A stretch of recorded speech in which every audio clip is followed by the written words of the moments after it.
Shalom， 我係 Raymond， 歡迎嚟到站在十字架下系列人生10堂課。今日係第8課，神會離棄我嗎？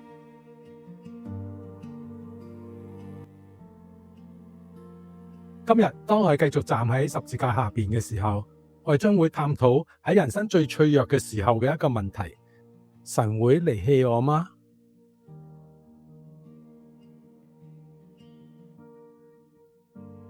天色暗淡咗落嚟，一片寂靜，烏雲密佈，一片不知之雲 ，The cloud of unknowing。從正午開始，本來應該係烈日當空嘅時候，但係黑暗卻籠罩住整個大地，一種超自然嘅黑暗正在吞噬呢一片土地。呢個係神嘅手。黑暗持續咗整整3個小時，沉重嘅寂靜籠罩住各各他，好沉重，但係亦都係神聖嘅一刻。然後大約到咗下午3點鐘，一道聲音劃破咗沉重嘅黑暗，一聲嘅呼喊，一聲難以忍受嘅痛苦嘅吶喊，從耶穌口中發出：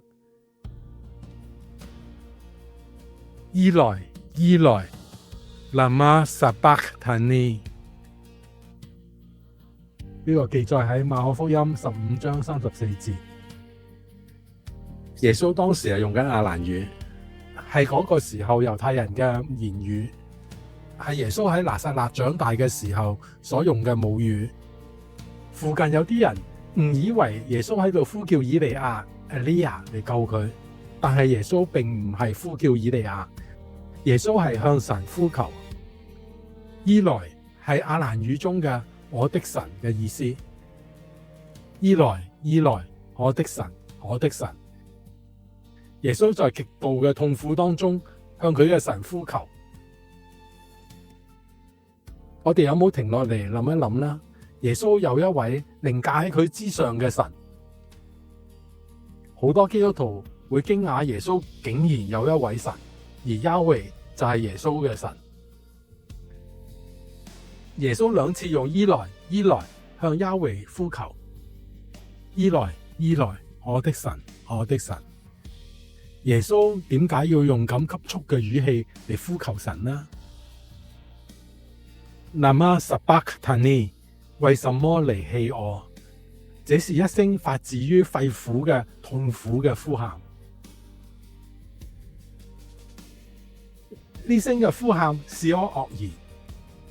呢聲嘅呼喊仿佛係問緊我哋一個從來唔敢問嘅問題：神點解要離棄我呢？一個父親會離棄佢自己嘅兒子咩？耶穌肩負住神嘅使命，天父點會喺呢個時候離棄耶穌呢？請留意呢一點，耶穌唔係喺度質問緊神點解俾佢受咁多嘅苦難。耶穌喺呢個時候喺極度嘅痛苦嘅時刻，表達緊佢被神遺棄嘅痛苦。耶穌身處黑暗嘅霧霾當中，被黑暗所籠罩住，冇亮光，似乎被神所離棄。耶穌其實係引用緊詩篇22篇第1節，喺耶穌釘十字架之前嘅1000年，大衛所寫嘅詩篇。詩篇22篇第1節就係咁寫：我的神，我的神，為什麼離棄我？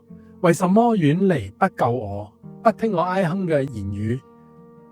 喺希伯來嘅原文裏邊，第一句就係伊萊，伊萊，勒瑪撒巴克坦尼。撒巴克坦尼係希伯來文裏邊被離棄嘅意思。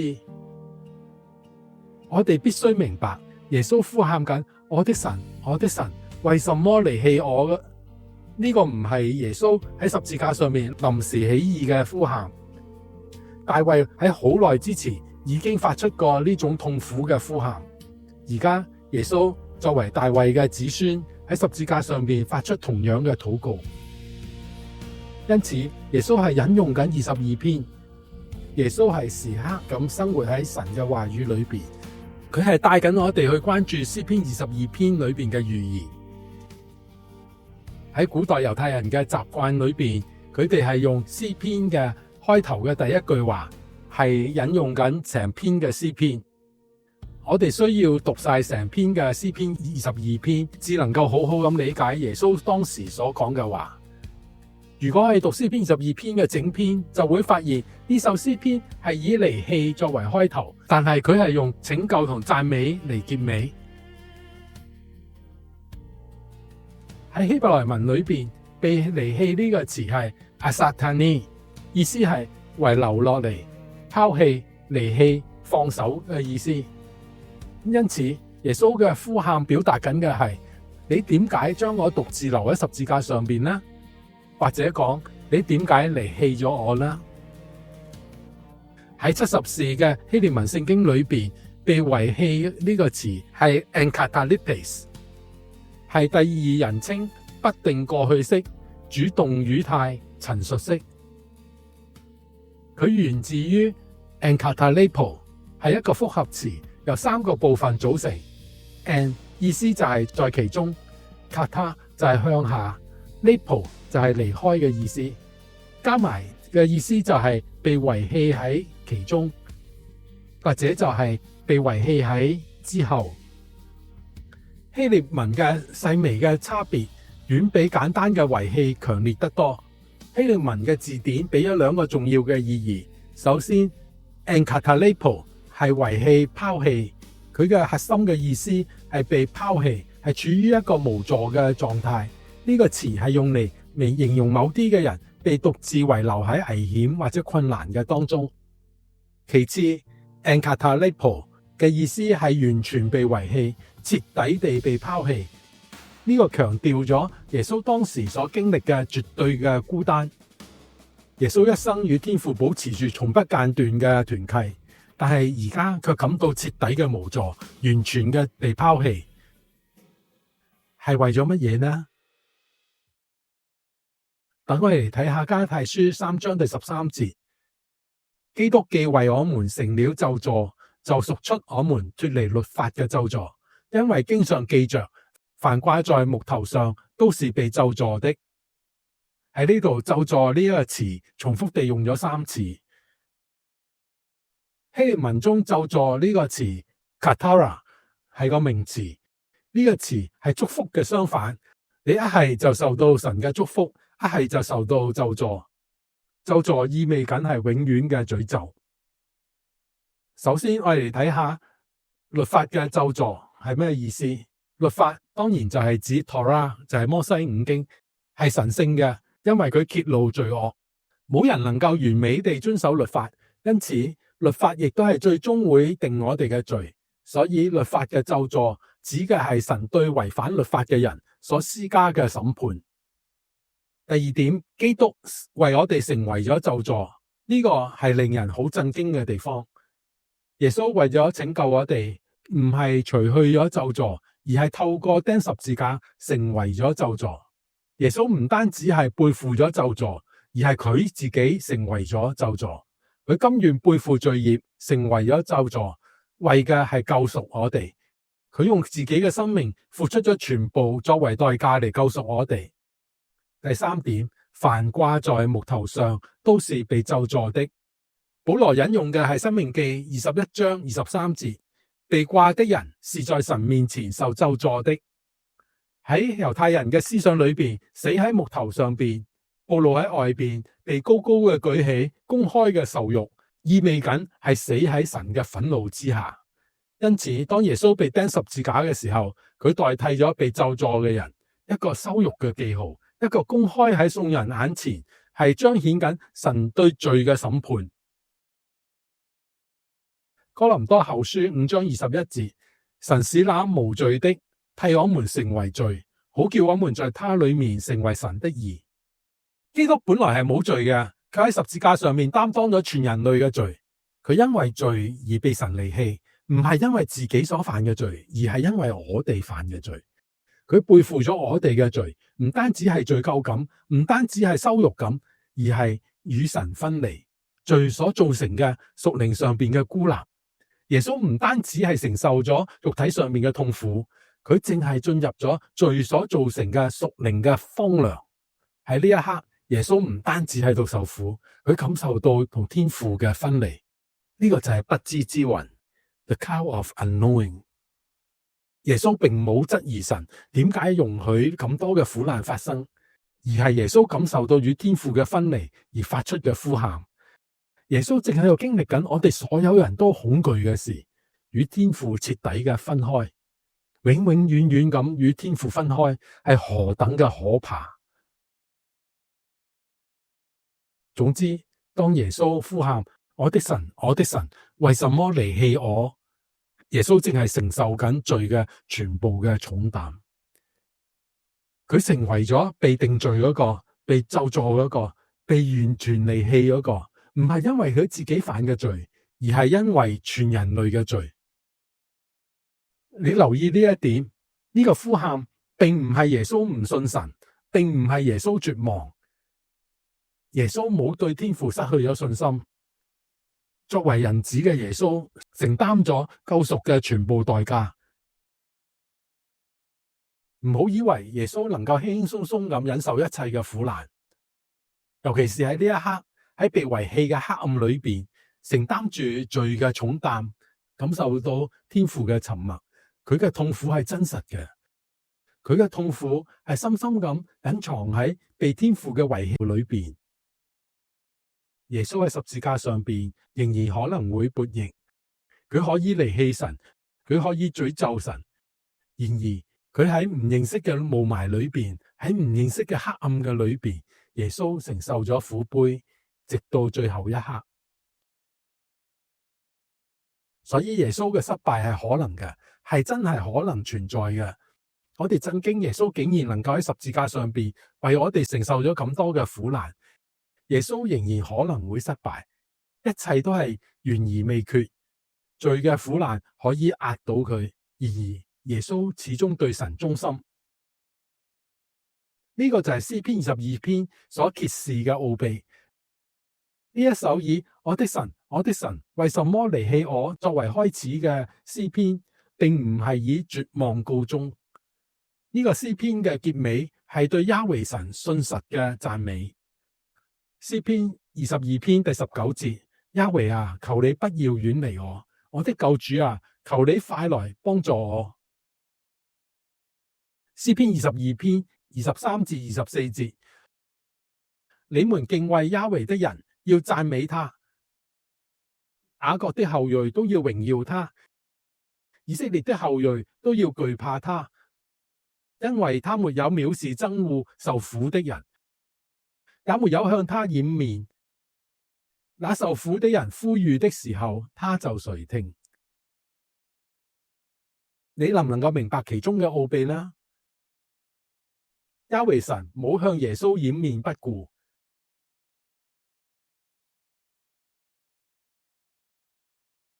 被遺棄嘅呼求係真實嘅，但係呢個唔係最終嘅結局。當耶穌呼求幫助嘅時候，天父聽咗佢嘅禱告，天父接納咗佢嘅呼求，天父接納咗佢完美嘅獻祭。希伯來書5章第7節證實咗呢一點。基督在肉體嘅時候，既大聲哀哭、流淚禱告，懇求那能救他免死的主，就因他的虔誠蒙了應允。呢度用嘅虔誠呢兩個字喺原文就係 godly fear 敬畏嘅意思。耶穌因敬畏神而蒙了應允。敬畏神係屬靈生命嘅關鍵。天父垂聽咗佢嘅禱告，天父冇掩面唔顧佢，天父冇離棄佢，因為耶穌冇失去對天父嘅信心，耶穌冇背棄天父，佢忠心到底，直到十字架上面最後嘅一刻。雖然耶穌感受到被遺棄，天父嘅慈容卻從來冇離開佢。地上仍然係一片黑暗，但係卻無法遮蔽神嘅光。一片唔認識嘅霧霾籠罩住大地，似乎係一個無法看透嘅謎團。即使係啲咁樣嘅境地，神依然同在。隱藏喺黑暗裏邊，喺寂靜中動工，比我哋所想象嘅更親近。而家我哋翻返去開頭嘅問題，神會離棄我嗎？呢一個就係一切恐懼下邊最深層嘅恐懼。如果我喺生命嘅盡頭失去咗對神嘅信心，咁會點呢？如果我離開神太遠，咁又點呢？神會唔會放棄我呢？耶穌喺十字架上面發出呼喊之前，神就老早已經揭示咗關於人心嘅呢一個屬靈道理。亞維將呢個真理話咗俾摩西聽，警告新一代嘅以色列人。喺申命記31章16至17節，這百姓要起來離棄我，違背我與他們所立的約，我也必離棄他們，掩面不顧他們。亞維神嚴重咁警告過佢嘅百姓，佢哋會離棄神，因此亞維亦都會離棄佢哋，掩面不顧他們。呢個就係我哋必須面對嘅問題。人係會對神不忠，人會離棄，會遺忘，會背叛神。問題係我哋嘅心，我哋心懷二意，一顆被世界拉扯住嘅心。一方面我哋想真心嘅渴望神，另一方面我哋又堅持己意。呢種嘅分裂起初似乎微不足道，但係慢慢就成為咗不忠心嘅土壤，好似一粒種子揾到足夠嘅空間就會扎根生長咁樣，最終呢一顆不忠心嘅種子亦都會慢慢成長，使人漸漸嘅遠離神。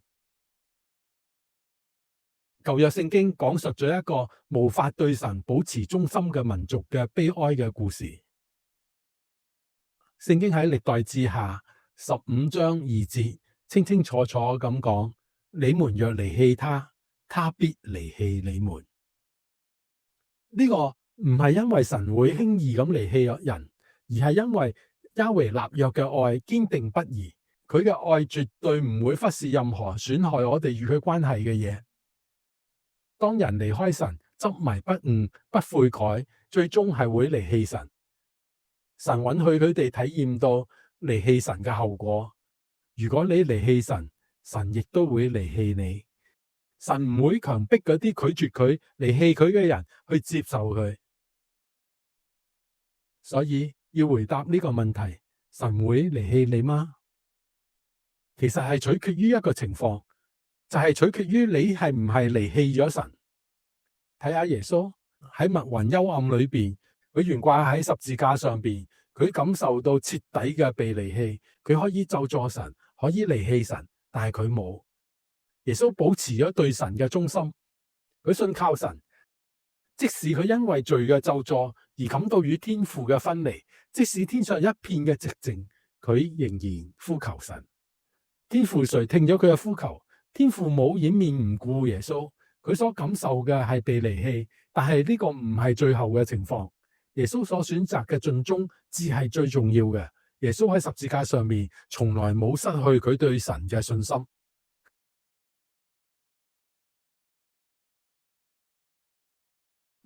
所以而家我必須問下自己，你亦都必須問下自己，喺生命嘅盡頭，我會唔會仍然對亞維神同埋對耶穌保持住一顆忠心呢？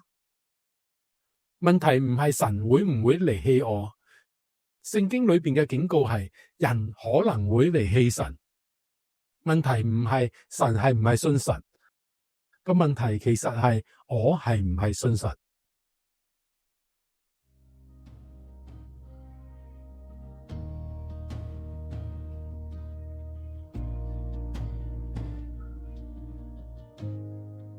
Standing at the cross,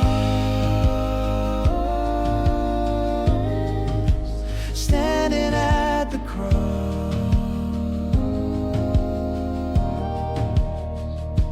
so I'll stand, I will stay in the dust, I will pray to love and to follow, remain true to the end.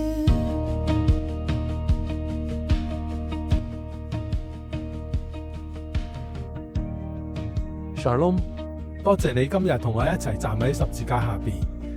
即使我哋處身喺迷霧嘅當中，不知之雲 ，the cloud of unknowing， 請我哋記住，耶穌因為敬畏神，喺苦難中蒙神垂聽。你係咪願意追求敬畏神，保持對神嘅忠心呢？聽日喺十字架下邊仲有第9課，聽日見。